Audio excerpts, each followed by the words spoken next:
Assalamualaikum warahmatullahi wabarakatuh. Perkenalkan, nama saya Olivia Viviani Griselda. Saya adalah CPNS dari Kementerian Agraria dan Tata Ruang Badan Pertanahan Nasional. Dalam video kali ini, saya akan membahas tentang tugas Latsar Agenda 3, yaitu Manajemen ASN, Pelayanan Publik, dan Whole of Government. Pertama yang kita bahas yaitu manajemen ASN. Apa itu manajemen ASN? Manajemen ASN adalah pengelolaan ASN untuk menghasilkan pegawai ASN yang profesional, memiliki nilai dasar, etika profesi, bebas dari intervensi politik, bersih dari praktik korupsi, kolusi, dan nepotisme. Berdasarkan jenisnya, pegawai ASN dibagi menjadi dua. Yang pertama, pegawai negeri sipil atau PNS, dan yang kedua, pegawai pemerintah dengan perjanjian kerja. Nah, sekarang kita bahas tentang kedudukan ASN. Apa sih kedudukan ASN? Pegawai ASN berkedudukan sebagai aparatur negara yang menjalankan kebijakan yang ditetapkan oleh pimpinan instansi, pemerintah, serta harus bebas dari pengaruh dan intervensi semua golongan dan partai politik. Dan ini peran-peran ASN. Yang pertama, pelaksana kebijakan publik. Yang kedua, pelayan publik. Dan yang ketiga, perekat dan pemersatu bangsa.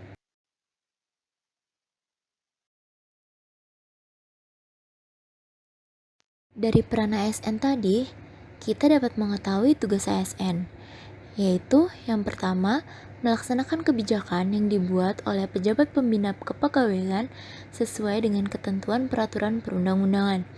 Yang kedua, memberikan pelayanan publik yang profesional dan berkualitas. Yang ketiga, mempererat persatuan dan kesatuan Negara Kesatuan Republik Indonesia. Setelah kita mengetahui tugas-tugas ASN, sekarang kita bahas tentang hak-hak ASN. Yang pertama, ada hak PNS, yaitu gaji, tunjangan, dan fasilitas. Yang kedua, cuti.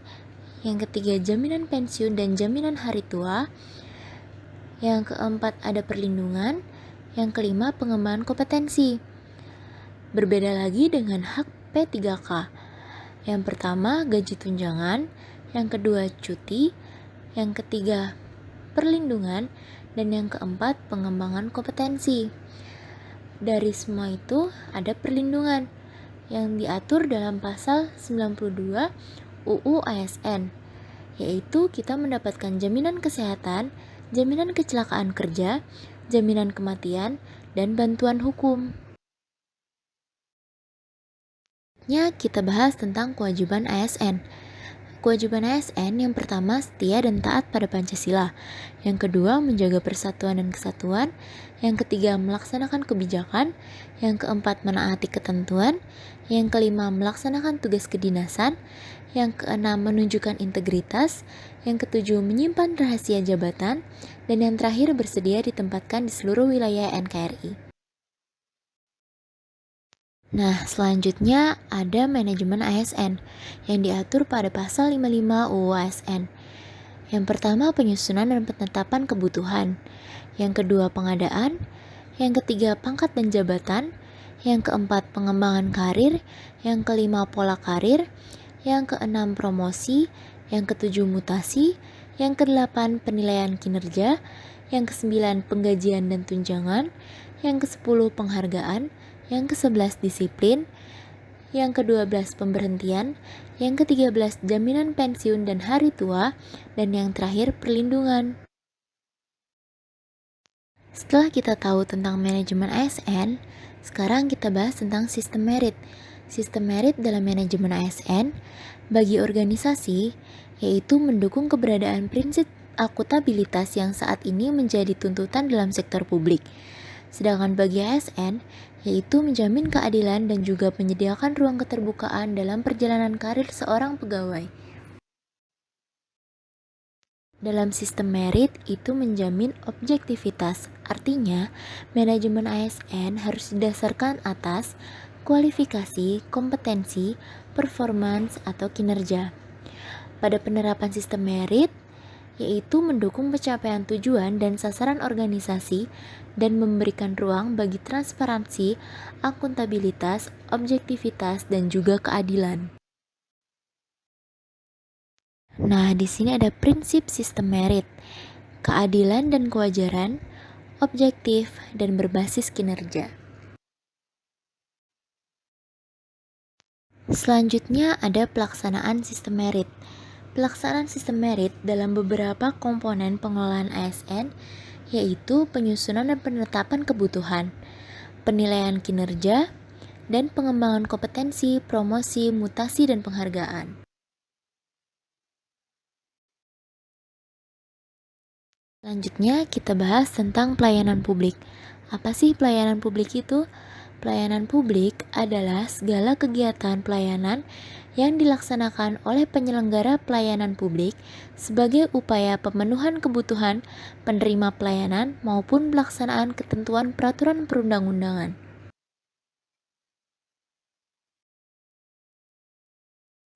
Oke, sekarang kita bahas tentang beberapa konsep pelayanan publik. Yang pertama, sebagai segala bentuk kegiatan pelayanan umum yang dilaksanakan oleh instansi pemerintah.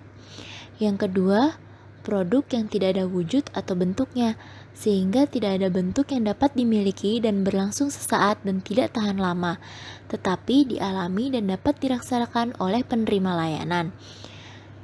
Yang ketiga, suatu proses bantuan kepada orang lain dengan cara tertentu yang memerlukan kepekaan dan hubungan interpersonal, tercipta kepuasan dan keberhasilan setiap pelayanan dan menghasilkan produk baik berupa barang dan jasa.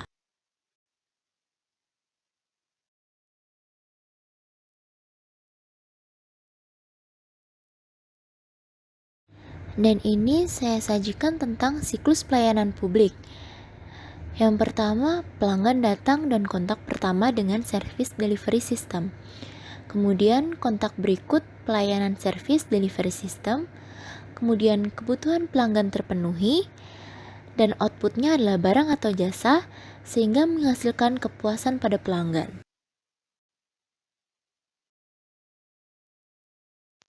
Dan ini merupakan unsur penting pada pelayanan publik. Yang pertama, adanya penyelenggara layanan. Yang kedua, adanya penerima layanan.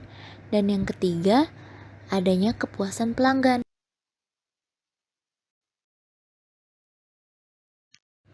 Ada juga standar pelayanan. Yang pertama, prosedur pelayanan. Yang kedua, waktu penyelesaian. Yang ketiga, biaya pelayanan. Yang keempat, produk pelayanan. Dan yang terakhir, sarana dan prasarana.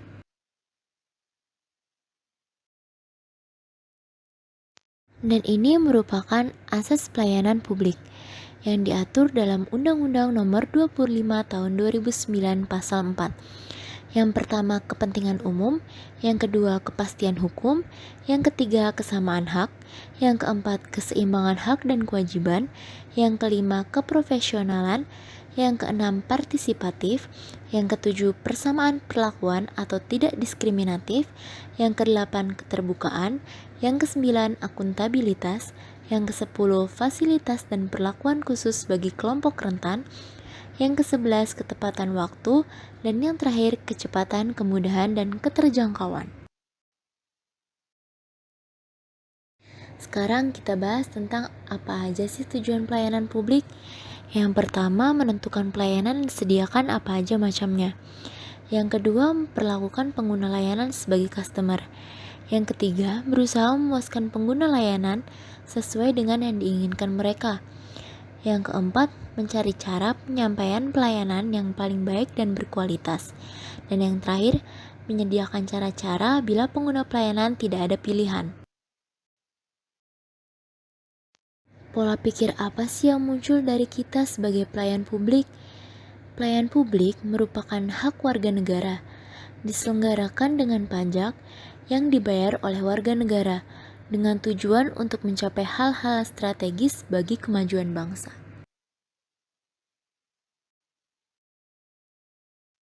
Nah, sekarang kita bahas tentang apa-apa saja etika pelayanan publik. Yang pertama, sikap sopan santun dalam komunikasi. Yang kedua, sikap menghormati dan menghargai pihak lain. Yang ketiga, sikap penuh perhatian yang baik dan wajar. Yang keempat, sikap suka menolong. Yang kelima, tenggang rasa. Yang keenam, ramah, akrab, dan bersahabat. Dan yang terakhir, sikap menguasai diri dan mengendalikan emosi.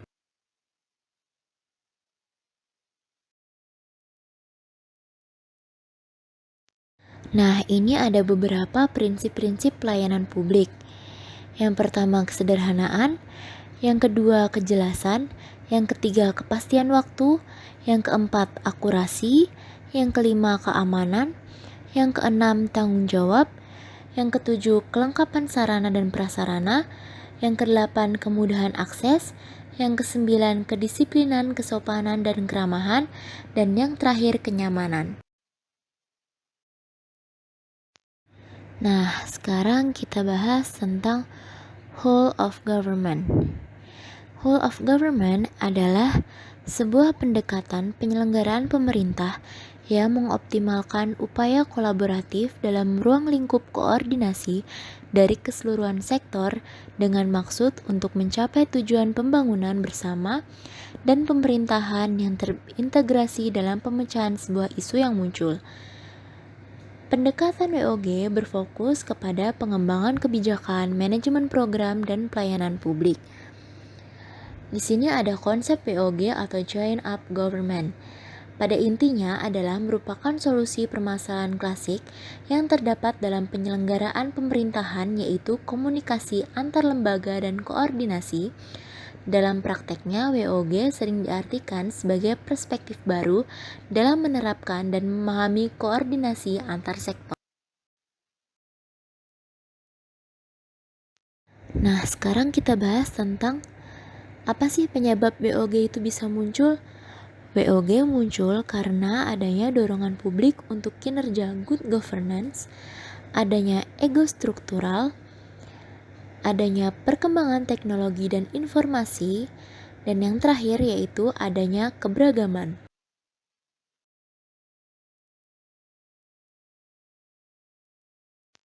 Di sini ada beberapa tantangan WOG.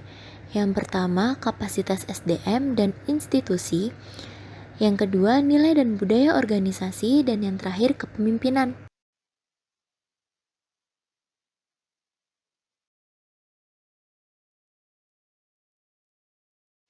Di sini ada cara-cara pendekatan WOG.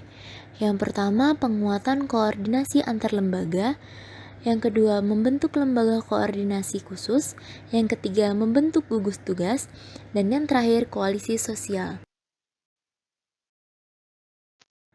Oke, dan yang terakhir kita bahas tentang penerapan WOG. Ada beberapa jenis pelayanan oleh pendekatan WOG, di antaranya adalah pelayanan yang bersifat administratif, pelayanan jasa, dan pelayanan barang.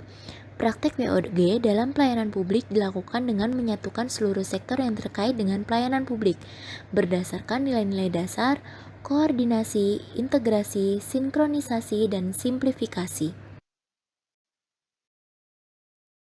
Sekian penjelasan dari agenda 3. Semoga bermanfaat untuk kita semua. Sekian, terima kasih. Wassalamualaikum warahmatullahi wabarakatuh.